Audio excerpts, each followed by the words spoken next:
മക്കളെ, രാവിലെ നമ്മുടെ വീട്ടിലൊരു അതിഥി വന്നു കേട്ടോ. വീണ്ടും ഒരു മൊണാലിസ ഉത്ഭവിച്ചെന്ന് തോന്നുന്നു എനിക്ക് കാണാം. കണ്ടില്ലേ, മൊണാലിസയേക്കാൾ സൗന്ദര്യം എനിക്ക് തോന്നുന്നു. മഹാരാഷ്ട്രയിൽ നിന്ന് വന്നതാണെന്ന് പറയുന്നു. കുറേ തുണിയൊക്കെ കൊടുക്കണമെന്ന് ആവശ്യപ്പെട്ട് സഹായങ്ങളൊക്കെ ചെയ്യണമെന്നും പറഞ്ഞ് വന്നതാണ് കേട്ടോ. നമ്മളെ കൊണ്ട് ചെയ്യാൻ പറ്റുന്നത് നമ്മളിങ്ങനെയൊക്കെ ചെയ്യുക, അത്രേ ഉള്ളൂ.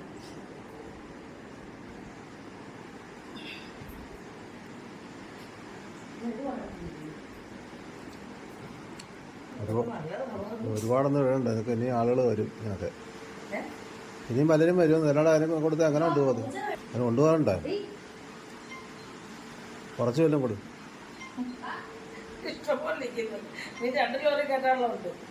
ഇതൊക്കെ ഇടാൻ പറ്റുന്ന പുതിയ പുതിയ ട്രെൻഡല്ലേ.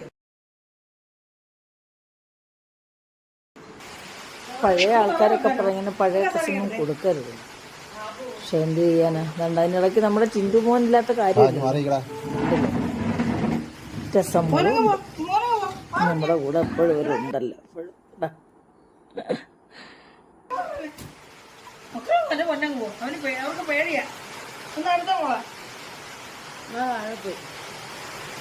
ഭയങ്കര മഴ.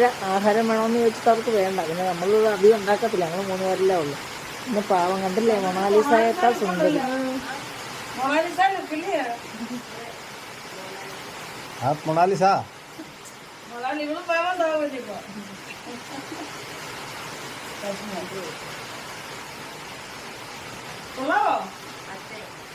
അച്ഛനോ?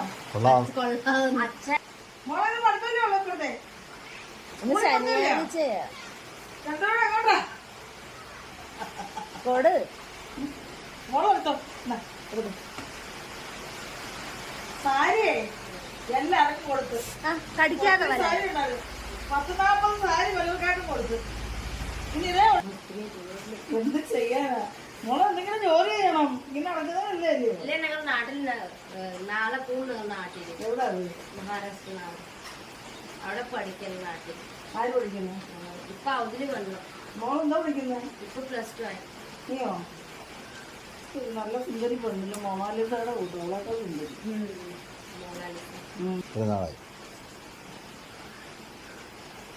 നല്ല ഉടുപ്പാ. കത്തില്ലൊന്നും നാട്ടിൽ കൊണ്ടു സ്ഥലമില്ല. മുറി നിറച്ചൊരു കബോർഡ്, അതിനകത്തെല്ലാം കയറ്റി വെച്ചിരിക്കുക.